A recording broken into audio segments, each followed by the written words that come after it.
Today I'm sharing my best tips for anyone who wants to make art but is scared to or procrastinating about making art. Tip number 5 is absolutely essential, so stick around for that as well as all the details of my Black Friday sale. Let's start with tip number 1, and that is create a guide. So I draw a lot of flowers, and yeah, some of them might look simple, but they always start with a guide. And by a guide, I just mean, making a circle. A circle that will show you what size is your flower going to be. Do you ever start a drawing and then realize that got a lot bigger than I meant it to? Simply stating the size of the thing before you begin can help you so much. Then drawing lines to show what direction each petal will sit. Then draw the general petal shape before you try to make it all fancy and ruffled and petal-like. And you'll see me do the same thing with the leaves. Figure out the size and general shape before you try to make them all leaf-like with that cute toothy edge and detail. And this guide practice goes for just about everything I draw. If I'm going to draw a little bear for Sully, my 4-year-old, I'll figure out kind of the general shape before I set in to draw something that I'm not really used to drawing. And so even for the most simple illustration, like a cute little flower, starting with the general size and shape, it just makes things so much more approachable. Break down your illustrations into their smallest parts. What size is it going to be? What's the general shape? Once you figure that out, then it becomes a lot easier to do all that pretty detail work. Tip number 2 is don't ever feel bad about tracing your work.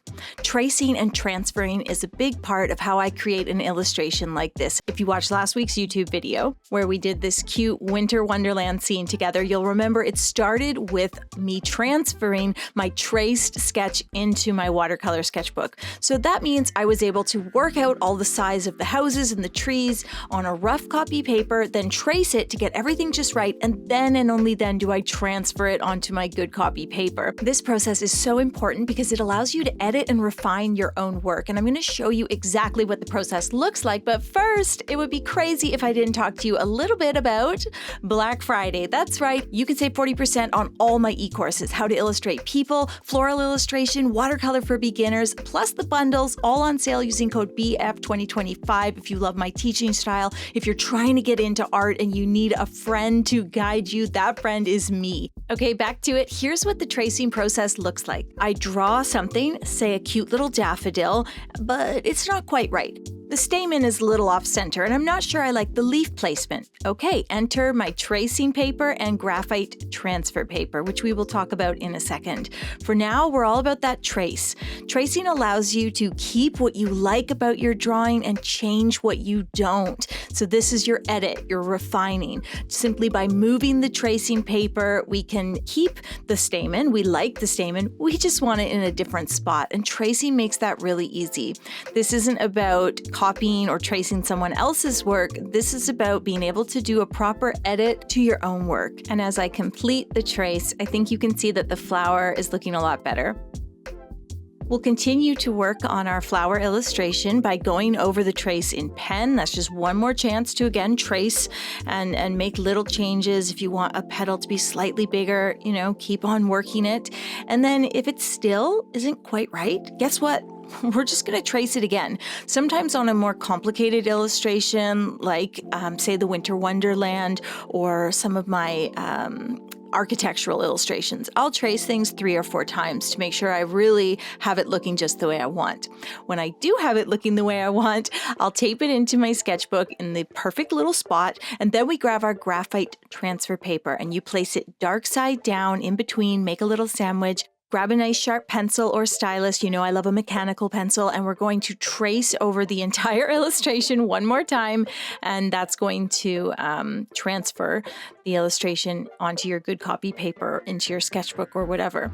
The graphite transfer paper is really good because it is just graphite, so it can be erased, although I don't find it erases quite as well as pencil.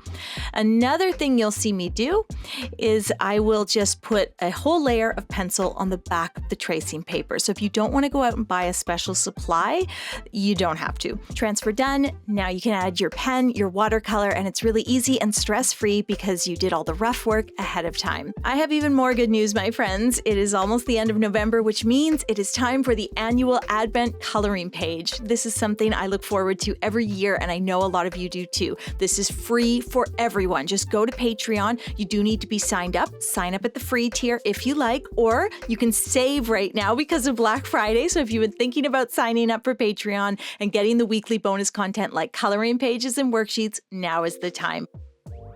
Tip number 3 for getting you to make art when you're really scared to do it. You know you want to, but you can't quite get there. Keep it simple. And more so, don't be afraid of simple stuff. Too often we think we have to create a masterpiece, and around here on this channel, we are all about simple. I love doing these little greeting cards where we just draw one thing, a cat, a flower, a teacup, like one icon. I also love doing really basic little leaves, just leaves.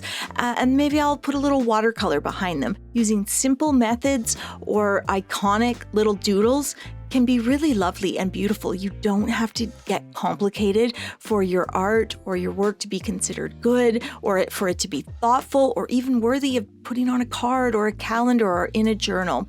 And too often we just feel like we have to go so far with our art that art should take hours or weeks, and that is not the case. Yes, that can be a really beautiful thing to see a project through, a large project, but it can also be really empowering to sit down and do a doodle like this one, where you just kind of let your hand wander the page. You make some messy stems and little branches. You can draw berries. They're just dots with stems. And all of a sudden you have something really lovely, but it was meditative to draw. It was easy and it wasn't scary, and you can just jump right in.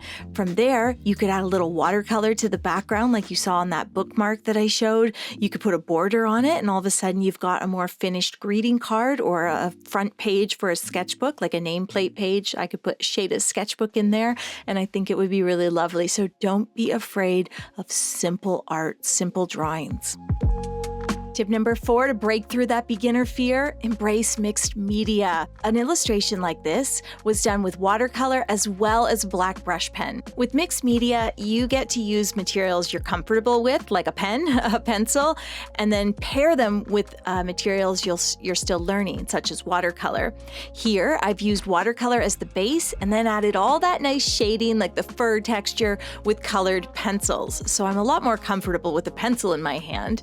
And then this one is a little bit of pen with watercolor on top. You create that contour drawing with the strong black line, and then just toss a little watercolor on there, just a little bit of color. Here, I used watercolor to create simple floral shapes, and then I came in with colored pencil and brush pen to give that definition and to create pattern. I love mixed media because, as I always say on the channel, you can basically create a coloring page for yourself. You start with that guide, then you trace it and trace it and trace it, and then you transfer it. And then you're really ready to go over that illustration with pen. So you go over it with pen, then you erase any of those graphite lines, and only then do you add a little bit of paint. So now you've gone from just drawing some circles or just tracing your flowers to being able to basically just color in with paint your own illustration. And if you're starting with watercolor, I think that makes it a lot more approachable and it doesn't feel nearly as scary. I know a lot of you are starting out with watercolor, so here's a great way to get started. Trace and transfer, start with the guide, and then play around with mixed media. And don't ever feel bad about making simple art. And speaking of simple, you can start with watercolor first. Just make some messy, bumpy shapes here like I've done, little blue bubbles, and then add that black pen to give the flower a bit of definition. All of a sudden, voila, we have this lovely lilac or lavender or whatever this is.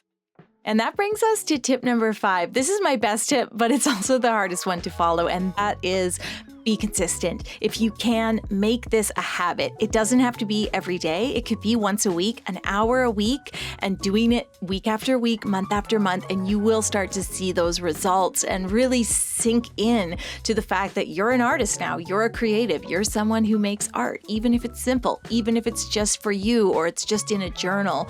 It can be doodles on the edges of your calendar. That's what this channel is all about. Perfectly imperfect art done in a simple way, finding beauty in the everyday and making like really lovely things that aren't difficult. You know, the beauty and the simplicity is a big part of what I like to teach.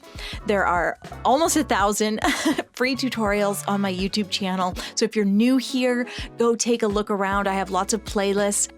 And if you want to be super consistent and you like my teaching style, remember, my Black Friday sale is happening right now, and I have many different e-courses: floral illustration, how to illustrate people, watercolor for beginners. All of them are 40% off using code BF2025. So go get yourself a little e-course and set aside 1 hour a week. All the courses are broken down into nice little bite-sized chunks so that you can feel that you're learning, but you don't get overwhelmed and you don't put it off and procrastinate, and you have fun. It'll feel like you're just sitting with your pal Shayda at my kitchen table, making a little bit of simple but very beautiful art. Use code BF2025 to save 40% on all e-courses and bundles right now.